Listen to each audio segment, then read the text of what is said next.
สวัสดีทุกคนยินดีต้อนรับทุกคนเข้าสู่ช่องของพี่สาวน้องสารเด้อเมื่อนี้พี่กิ๊กมาอยู่ที่นาเนาะทุกคนเนาะเพราะว่าอยู่เหือนหลายแม่ยานกิ๊กเป็นง่อยเนาะทุกคนเนาะแม่กิ๊กเอากิ๊กมาโกดอยู่นาเพิ่งทันที่ใช้ชีวิตอยู่นา1 มือได้ทุกคนเด้อมื้อนี้สิบ่เหมือปะแล้วมื้อนี้นะมื้อนั้นก็ว่าสิใช้ชีวิตอยู่นา1 มือมื้อนี้น่าจะได้อยู่แท้ๆแล้วทุกคนน่าจะได้กินข้าวอยู่นาแท้ๆแล้วเพราะว่าแม่ได้คิดอย่างนะทุกคนและคิดกับบุ้งคิดแล้วก็คือสิโดนอยู่เพราะว่าก็สิแล้วนะคือหมดแล้วนี่ก็ว่าสิกินข้าวอยู่หนามันบอกประเด็นก็คือยาน้ำส้มแล้วลงเมืองจ้าบริยูเนาะอันนี้ก็คือกินยาติดกล้องติดเช็ดเปียกกินเงียนเที่ยงให้แม่เรียบร้อยเลยมือนี้นะวันนี้ที่ลืมกินยาเขย่าขวดทุกคนก็คือกินเนียนถ้วยเนียนบ่วงล้างถ้วยล้างบ่วงเฮ็ดเรียบร้อยละเห็นมันเป็นอันนี้มันโดกได้หันกินไปบ่ได้คือแม่ตอนนี้แม่กำลังคิดอย่างอยู่ทุกคนละกิ๊กสิพาทุกคนไปเบิ้งเนาะมื้อนี้ฮันกิ๊กสิพาทุกคนไปเอามักไฟเด้อมักไฟคือแซ่บแห่งทุกคนอยู่ที่นาน้องกิ๊กนะแต่ว่าอยู่แถวป่าลึกๆกูได้แต่บ่กล้าเข้าไปเอาคนเดียวย้านหลาทาแม่คิดอย่างแล้วจึงจะเอามานั่งกินตอนสวยอย่างคือหาเกาออกเมื่อวานนี่เด้อPFCเนาะคือแม่คิดอย่างอยู่พุ่นน่ะกิ๊กก็อยากลองขี้เดียวกิ๊กเอามีดมาขี้ต้นชีมันตายแม่กำลังคิดอย่างอยู่แม่มาคิดคนเดียวเพราะว่าพอเฮ็ดเวียกอยู่พอกระโบว่างคือกันแม่ก็เลยมาเฮ็ดคนเดียวเลยอย่างมีดแรกนะคะคุณมีดแรกแท้ๆได้นี่ค่ะตะเปิดหน้าเลยคือหน้ายังเปียกยังซุ่มอยู่ทุกคนบทันแห้งคือสิประมาณแบบว่าแม่คิดแล้วหน้าก็พอดีแห้งเนาะแม่เนาะคิดแล้วก็พอดีแห้งนี่ก็อย่างออกไล่ได้นี่ทุกคนต้องมีน้อยนะปอกเลยปอกอย่างส่วนน้องบุกิจกออกหมดแล้วนี่เอายางออกไปค่ายหันได้จัก100ก่อนแม่ไป200นึงวะ200ปลายละน้ำหนักเท่ากิโลนึงเท่าเดิมเกาะ16,000 กีบน้ำยาง16,000 กีบเด้อทุกคนเด้อค่ายอยู่ที่น้องสารเนาะโลนึง16,000 กีบแล้วแม่ได้ยู่200ปลายทุกคนลองคิดไล่เบิ้งกุกิ๊กกับบุ้งคือกันว่าได้เป็นเงินเท่าไหร่เพราะหนูก็สมัยเลยปึ๊กคือกันอย่างก็สิเป็นประมาณนี้เดี๋ยวท้าจักน้อยท่าแม่คิดแล้วคุณเลยละสิพาทุกคนไปเอามักไฟอยู่ป่าวุ้นในป่าฝนแต่ว่ากิ๊กบ่ไปดอกกิ๊กขี้ยานกิ๊กเป็นคนนึงที่ว่าขี้ยานแหงแต่กิ๊กสิลองว่าคิดอย่างมันกิ๊กจะคิดอย่างไงเห็นตัวว่าอยู่ที่อย่างนี้แล้วมีมีดบ่ละประเด็นกิ๊กสิคิดอย่างเด้อPFCต่อท้าเบิ้งตัวเองว่าสิคิดอย่างละกันบ่มีมีดแม่เอามาดวงเดียวคันสิบ่แต่มีคิดอย่างแม่เอามาแต่อันเดียวคันวะเรียกว่าคิดอย่างแม่นอยู่บ่ว่าลองคิดอย่างฮะเอาตอนนี้เลยเอาเจ้าบุคิดก่อนวะ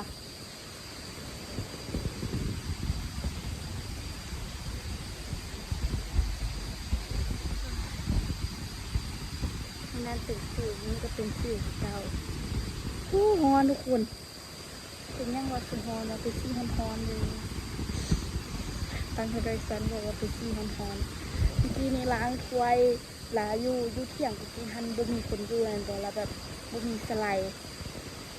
คือย้างขึ้นไปเอาสไลด์อยู่เที่ยงตาปูนย้างขึ้นไปดีแต่งานในป้ามีละแต่ย้างลงมาก็มาล้างถ้วยงานทุกสิ่งทุกอย่างเลยทุกคนคือแบบเพราะว่าใกล้ที่ฮอดยามให้ยามหนาวทุกคน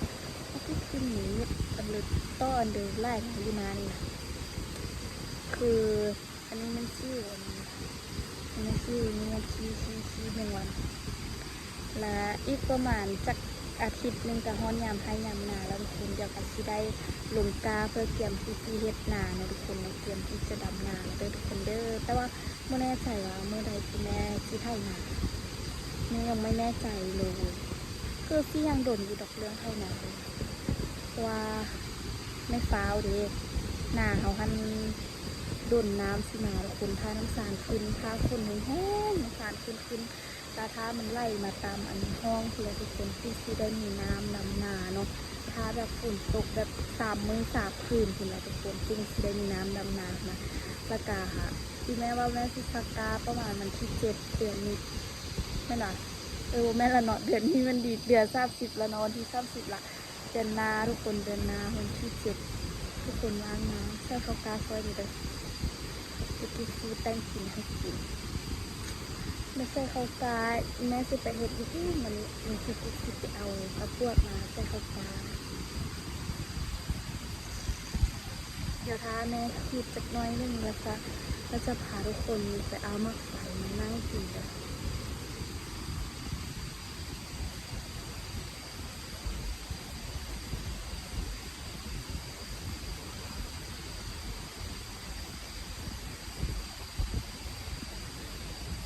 เสียงหัวเสียงบดดี้แค่พูดกับไฟเกอร์หรือวันนี้หรือว่าเขากวนกับซื่อแต่ถ้าแม่คิดอย่างไรคนแม่คิดอยู่ถ้าแม่สอนไปขึ้นไปเนาะทุกคนเนาะนี่ก็แหละอันต้าอันมักไฟหึงหรือเนยไปแล้วทุกคนบางทีเขาแต่มักไฟเขาได้เจอเห็ดตาดีนี่คือเมื่อวานนี้มันเอามันเมื่อวานนี้มันเอามันฮ้อนแบบมันฮ้อนมันอบเอาของทุกคนแล้วเมื่อคืนนี้ฝนพอตกลาที่ลงสามเพิ่งจะคิดประมาณว่าถ้าฟ้าแดดมันเอาลาเห็ดพวกจะขึ้นแล้วมีฝนตกลงมันจะขึ้นงามแล้วมันจะเริ่มหนาวนำไปทุกคนมาเบิ้งตอนต่อไปที่ท้ายเดี๋ยวที่FCเบิ้งตอนที่ตามชมมึงเด้อมือนี้คือใช้ชีวิตอยู่หนาเนาะทุกคนแม่คือฮอนคิดเป็นสีจางทุกคนโอ้ยยังใส่กระบอกกิ๊กนี้ยังสิมาอวดเด้อแบบนึงเดี๋ยวกิ๊กอวดเราบอกว่าทุกคนหรือว่ายังแม่กิ๊กไปซื้อกระบอกให้กิ๊กมาให้แล้วกินกินแก้มตัวเองอยู่เที่ยงทุกคนล่ะยำลิ้นตัวเองเจ็บแหงค่ะตีได้เลือดบออกพี่อันนี้มันเห็ดยังวะเห็ดบางแห้วกินได้ปะเชี่ยวเห็ดยังกินได้มันบอเลยที่เข่นมีตัวแมงไม้กินทำลายเห็ดอีกแล้วบ้านคิดกล้ากินแต่กล้ากินเห็ดอันเห็ดปวกหันละส่วนเห็ดอันอื่นหันบอกกล้ากินยามันเบื่อเรื่องกี่กะแม่ห้องมาคิดอย่างกิซิโซสกิลคิดอย่างเด้อเรื่องแม่หายบนนี้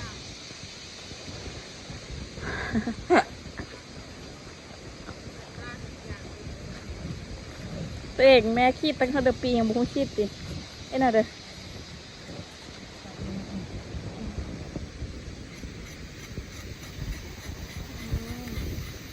เอาต้นที่มันตายแล้วบอก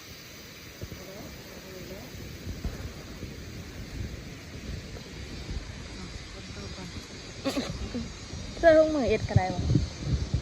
กระได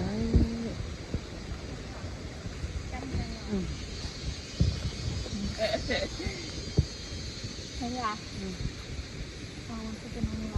ก็กระดิ่งน้ำแห้งก็โอ้มันบาดอะไรน่ะโอ้แปลงกันนะไว้เลยให้แม่แปลงกันลูกก็ต้องตั้งเงินนั่นเดี๋ยววะ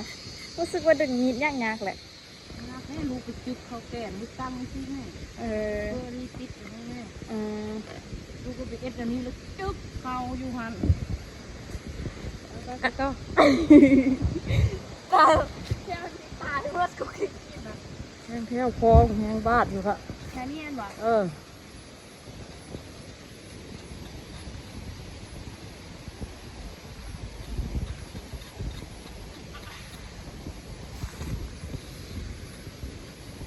อาอีกแล้ว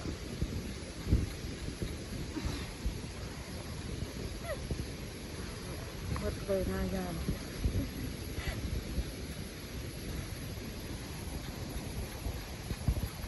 ตอกได้ใส่แห้งจึ๊กไปวะจำเลยเอาแห้งเป็นเลยอยากให้มันจำแกนคักเลยมันกระทึกมันแม่ทึกต้นยางเนาะ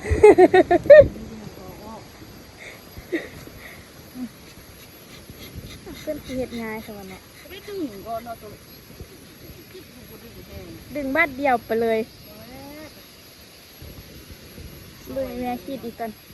จะคิดอีกกันดู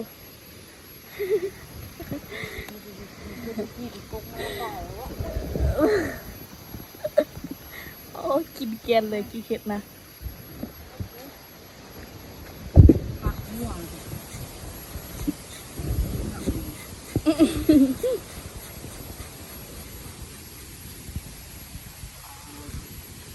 คิดเป็นแล้วเนี่ยเดี๋ยววันนั้นดิหน้าตายอยู่ทางนั้นดิใกล้สิฮอนแล้วดิเฝ้าหน้าแท้แม่เนาะยานก็เนาะ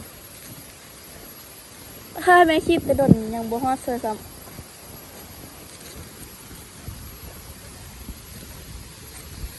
ตัวนี้ว่ะแม่เห็ดนาไว้เด้อ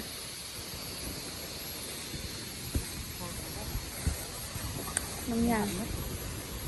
อันนั้นกับแม่กี้ทีแรกกันบ่ต้องจับมีดให้แน่นให้ตรงให้มันเที่ยงยังเลย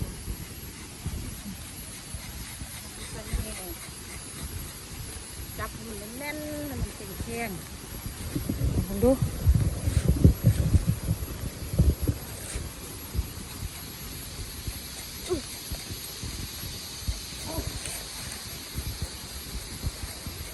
นี่น่ะใกล้แล้วอ่ะใกล้ชิตายตัวนี้จับเรื่องนั้นด้วยจับเรื่องขั้วนี่มันแน่น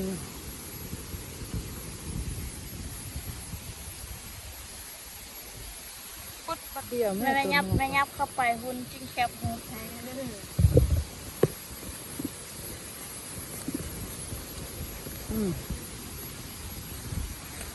ตายกันยับจุกดีดู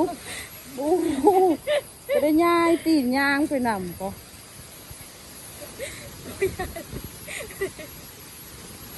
ใกล้แล้วเนาะเลยเนาะตักหัวมันเสมอทางเท่านี้ปุ๊บบัดเดียวมันดูก็ทำอีกมันปุ๊บบัดเดียวก็ได้ต้องกล้องเข้าไปไม่มีน่ะแล้วมันตั้งไอซีมีตัวกล้องกระจำแก้เลย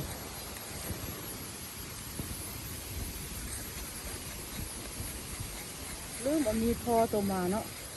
เนี่ยอยู่นี่จากมือเดี๋ยวเนาะนี่เป็นแล้วเนาะตอนนี้จะได้มาขี้ช่วยแม่ก็ขอเอ็ดเวียกจับหมดเลยคล้ายๆที่ข้าซุ้มเราเลยเนาะ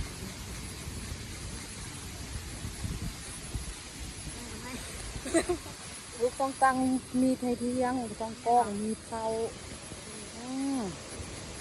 ลูกเราไปฮอดพื้นกลางแล้วก็กล้องแอวมันเท้าอยู่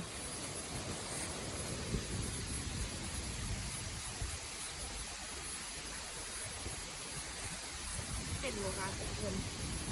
ต่อเชือกเป็นระดับอาจารย์ที่หนึ่งเลยแบบตอนนี้ก็พ่อกันแก้ววอกกันอยู่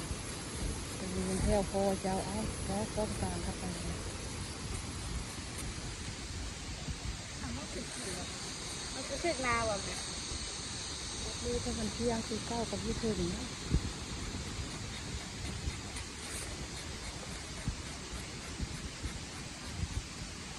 ยังกินนะบัดนี้เนาะ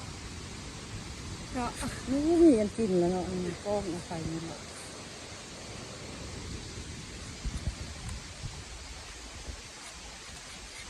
ลูกแม่ก็ตีรถคิดอย่างเกินเลยลูกแม่ได้บิ๊กกระลืมคิดอย่างหรอกจักเนาะ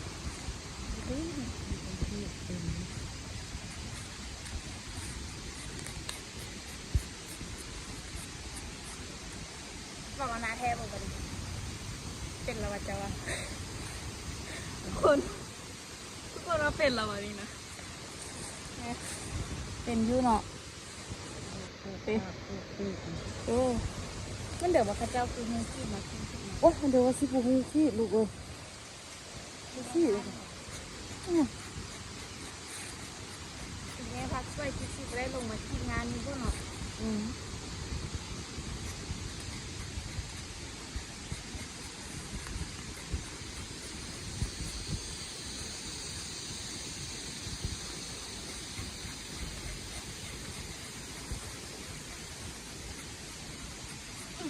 ว่าตอนโค้งเนาะ เป็นของผู้ฮักมีก่อนเอามาเด้อตั้งใจทุกคนตั้งใจเพิ่มเด้อ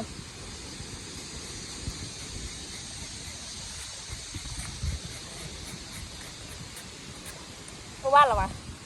พวกกัดเขียวจะชิวปืนขา ข้าแท้อยู่ออกอยู่นอกอยู่เฮือกอยู่แบบ บางคนเนาะ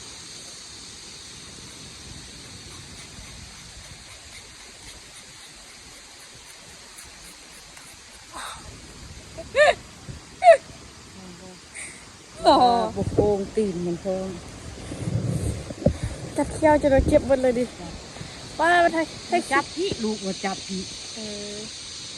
ไทยขีดหมดป่าเขียวสิบกว่าหักคุ เป็ ณ น วะ ย่างไปพร้อมก็ไปย่างไปพร้อมอีก ย่างไปตามมันโค้งก็นี่เลย เนาะแกนที่แม่เขาแกนคือกัน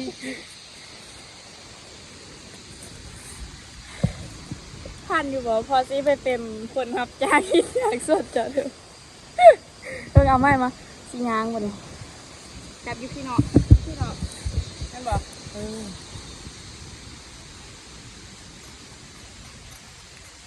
ทำได้ตักหัวบาทนึงจะซ้อยละ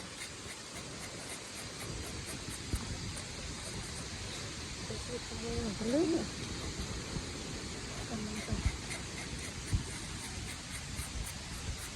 นี่เงื่อนบ่แม่ ทำมากันหน้าตายอยู่ละอย่างเลยนี่ตอนนี้จะสิตายเลยแบบนี้ตายกันหน้าแบ คือบ ซี นี้ ให้ใจไม่ได้เลยหรอกคือซีตายบดกุ๊กอย่างเงี้ยเลยเพื่อก็ได้นมอย่างเนาะ เปลี่ยนหมดเลยนี่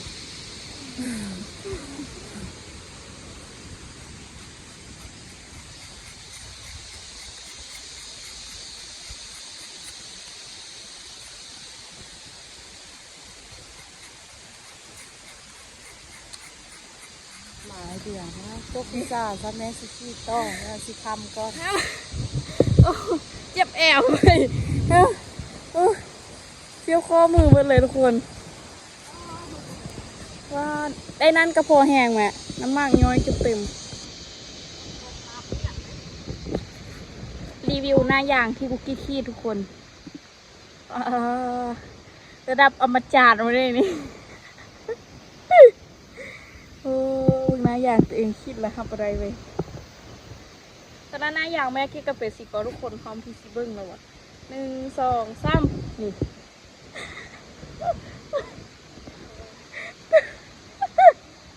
ก็คือเบิ้งหน้าอย่างลูกทุกคนเบิ้งหน้าอย่างลูกเด้อแล้วเบิ้งหน้าอย่างพอ1 2 3 เบิ้งกับพอใจข้ออีพอทีละตัวอันนี้มันหน้าอย่างทางเดี๋ยวว่าพ่อลุงเปิดเธอหน้าเพียงเพียงอันนี้มีตี้เนาะไหมเนาะอันนี้ตี้เนาะมันบ่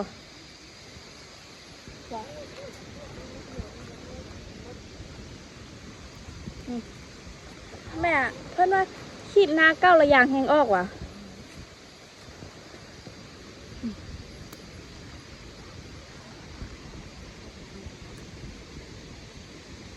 แล้วจากหมู10 โมงครึ่งเนาะโดดแล้วคุณอ่ะทุกคนเพิ่งไงอย่างแม่คิดไหมพอดีขี้สู้งานนั้นทันย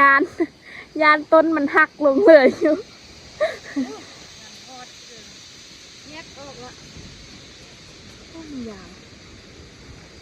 มันคือออกไล่เห็นไหม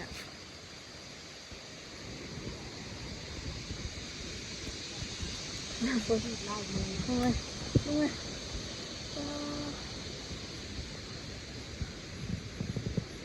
มันย้อยไหมเมื่อกี้นี่ผ่านเอาโปะมาเสื้อมันย้อยลงไปได้ย้อยบ่คือวัดจกออกมาได้น้อยเดียวเนาะ ปลาเด็ดกุ๊กเด็ดหมวกอ่ะมีจักเสียดจังได้ตาตั้มอะไรอย่างเงี้ย ยอดน้ำส้มยากอีกเนาะน้ำส้มยากทางที่ดีบ่ต้องเฮ็ดซะปลา อีกอย่างมือแรกทุกคนครั้งแรกเลยได้นี่ครั้งแรกเลยนะคะจำแก้มเลยนะคะที่เอฟซีค่ะทุกคนให้ที่ไปขีดให้บอกอย่างรับประกันได้ลายแน่นอนกูกิ๊กขีดลาเอาออกงวดหนึ่งขนาดต้นตายพร้อมเลยนี่คือสวนยางของหนูนะคะคือแบบโอ้กิ๊กเกิดทันเด้กิ๊กจื้อว่ากิ๊กยางทั้งนี่แหละต้นหนึ่งประมาณนี้แหละกูประมาณต้นหนึ่งนี่แหละคือว่าตอนนั้นยังน้อยแห่งเลยทุกคนเพราะมันซ้ำไทเกอร์นี่หรือว่าน้อยก็ไทเกอร์นี่ก็อีกอย่างส่วนนึงคือประเด็นก็คือยางส่วนนี้ได้อายุรุ่นราวเกือบรุ่นราวเขาเดียวกับน้องกิ๊กเลยแต่ว่ามันทำเงินให้แม่หนูเยอะมากนะเดี๋ยวทาเบื้องต่อไปกันทุกคนว่าสิไปเสือต่อนี่ทุกคนก็คือตอนนี้แม่กุ๊กกิ๊บได้คิดอย่างแล้วเนาะทุกคนเนาะว่าจะพาทุกคนเข้าไปเอามาไข่เลย แต่ว่าให้ทุกคนไปติดตามคลิปหน้าเอาเลยทุกคนด้วยว่ากิ๊บจะพาทุกคนไปเอามาไข่เสือไล่เช่นเดียวทุกคนเดี๋ยวไปเจอกันในคลิปหน้าแม่หากคิดอย่างแล้วก็ยอดน้ำซุปพวกพีคลิปก้อนที่ซื้อทุกคนแล้วเดี๋ยวคลิปนี้คลิปไปก้อนเลยทุกคนเจอกันในคลิปวิดีโอหน้าแล้วบ๊ายบาย